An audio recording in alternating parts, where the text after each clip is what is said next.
Hello. Hey, Afternoon. Jim, has a decision been made about whether Ray McDonald will play on Sunday?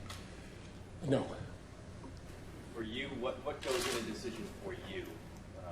What would be the factors that would make you decide whether or not he's playing? Facts.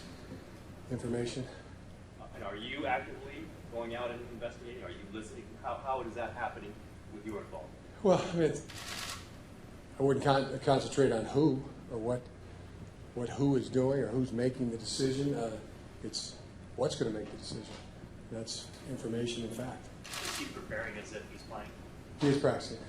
Is there, based on your stated views, very strong views on domestic violence, is there any hesitancy on your part to have him in the building and preparing to play the game?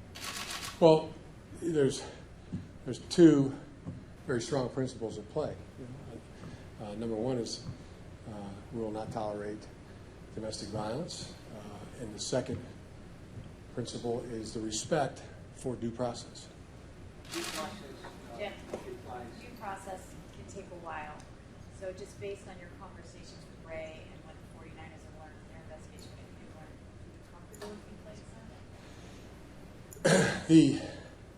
It's something we all know. We all live in America. We all understand that sometimes the patience is required when it comes to due process. But I think we all owe that. We all owe that to everybody that's involved. Is a respect for due process, in my opinion.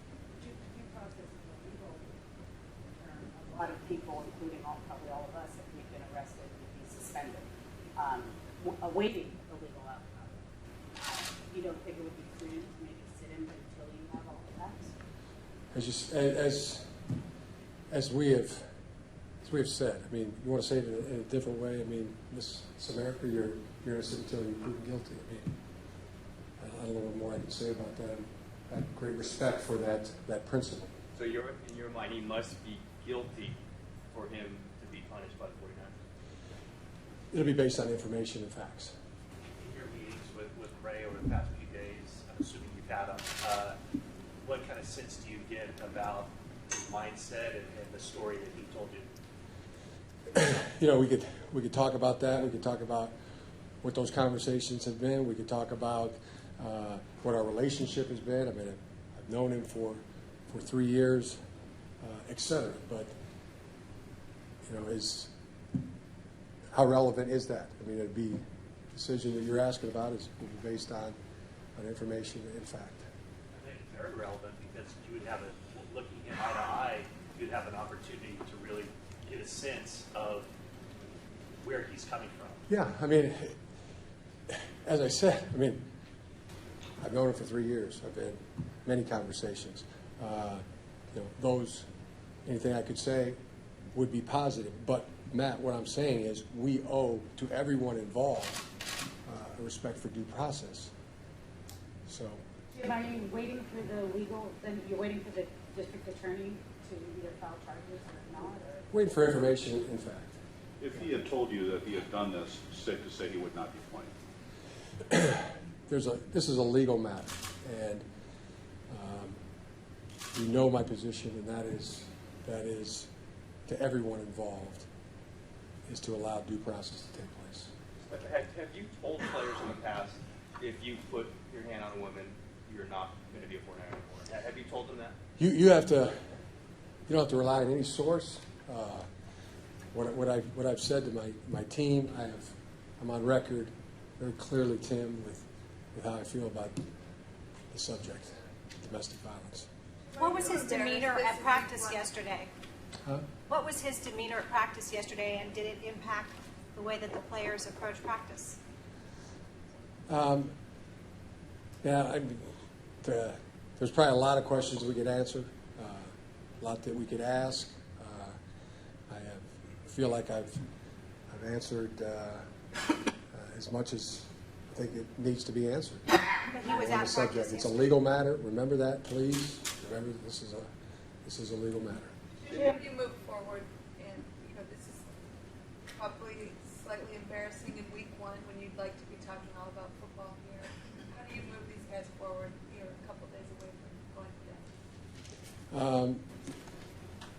death. you know, you use that word. I use, you know, I take it personal with our football team and take on a great responsibility and you know, continue to emphasize the things that will, what I think is good for our team. And we'll continue to do that and continue to search for better ways to do that. But I feel that's my responsibility to do.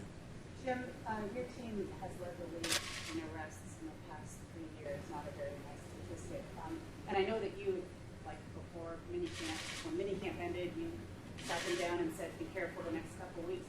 How do you get the message across to your group that there's something going on that's wrong here? And how much responsibility do you take for it? As I just said, I take you know, full responsibility, the greatest share of responsibility. I feel that is one of the responsibilities of the head football coach. And continue to do our very best, speaking for myself, speaking for our coaches, speaking for our organization. That is our job, it is our responsibility, and we'll do our very best. And as we have done, but our best needs to be better. On the specific decision whether McDonald, Taking players that have had troubled backgrounds, drafted them, signed them. Some of them have turned their lives around here, been redemptive stories.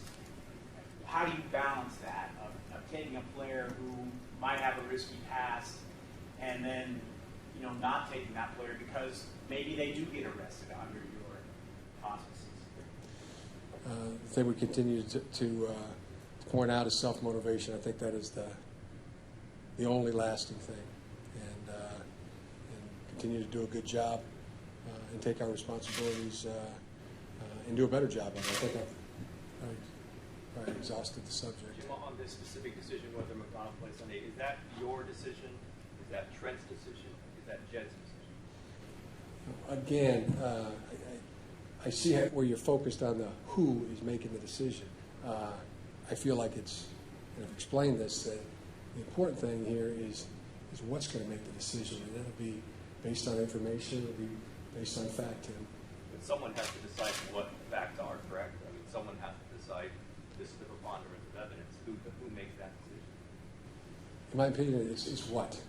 Information and fact. I've been asked that question. I feel like I've answered it.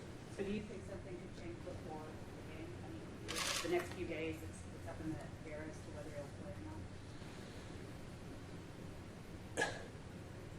not? Once you get fact, once you get information, then you're going to be in a better time and a better place to make a decision or to make judgments. Do you think you'll get that information? I don't know, Ann. I don't know. I'm not here to tell you exactly what happened because I don't know. Understood, but you probably by Sunday you're not going to have all the facts, right? So, I don't know that. okay. I If he don't plays on know. Sunday, if he plays on Sunday, would that mean that you or someone in the organization had found some information throughout the week that gives you confidence that he exists? You know, again, I'm going to reiterate, this is a legal matter. There is a principle at stake. You seem to keep questioning that. You have a lot of follow-up questions on a very fundamental principle that could indeed require patience. But, I mean, I see a lot of polls, you know, should this, or should not, or this or that. I see a lot of polls. We can have an informal poll right now. You know, raise your hand if you are not in favor of due process.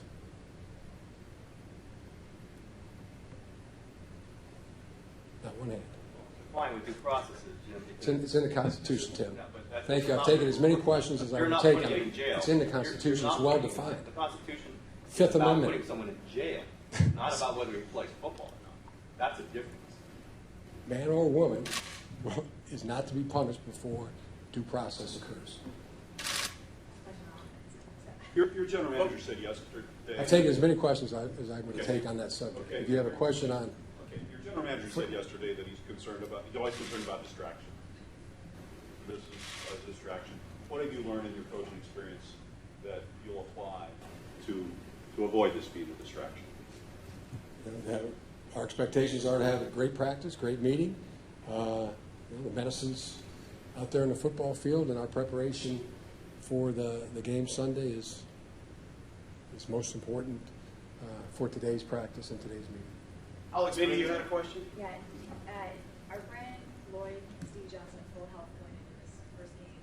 And do you have an idea going into Sunday who that third receiver is going to be? Yeah, no, we've gone through the whole training camp process, and we've, been very forthcoming on injuries and depth chart and who's playing where and how they're going to be used and how they've been doing and what we expect them to do on Sunday. That information flow is getting tightened up. There's an injury report,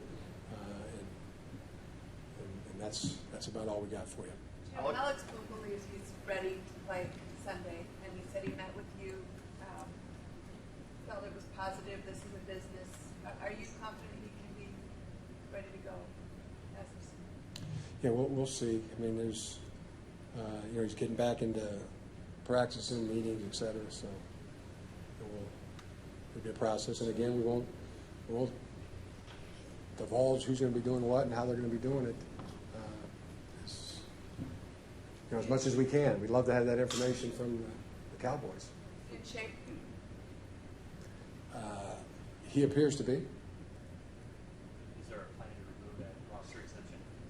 Again, so I just ask for your understanding. What we're going to do, how we're going to do it is keep a tight a flow as we can on that information.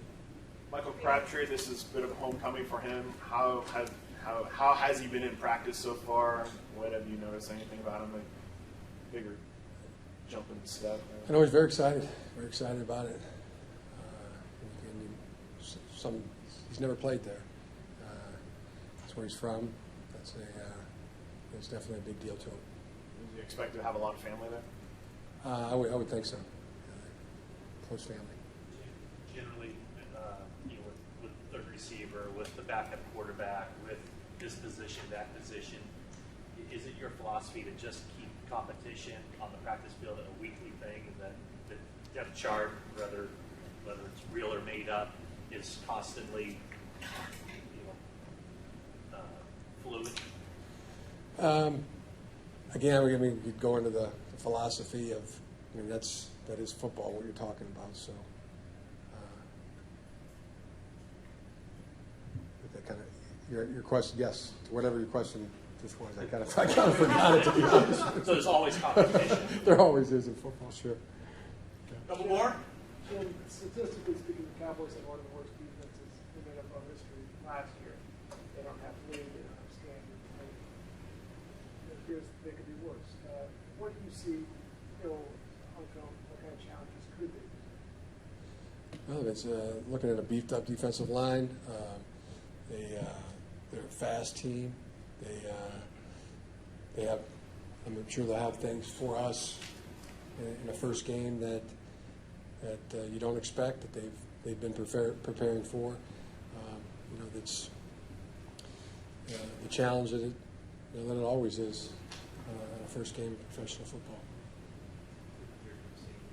C.J. Spillman as a gunner and two guys out there and somehow finding a way to elude them and we go down and make a play. How big of a challenge is it for your gunners to match up with him on Sunday?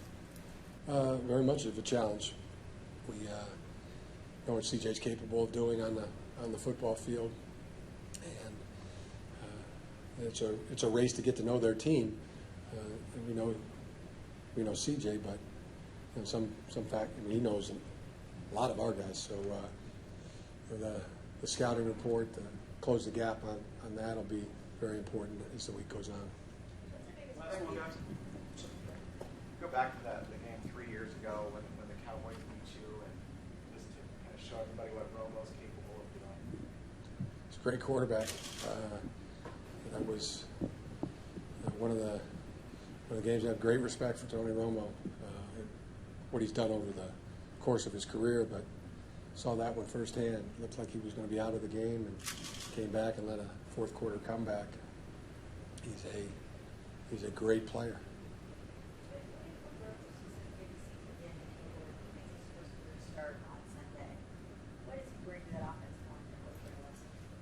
I don't want to compare it to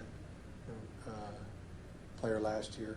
He's doing a fine job. He's excited for the game. He's prepared himself extremely well, and I think he'll acquit himself very well. All right. Thanks, Coach. Okay, thanks. Locker room's open.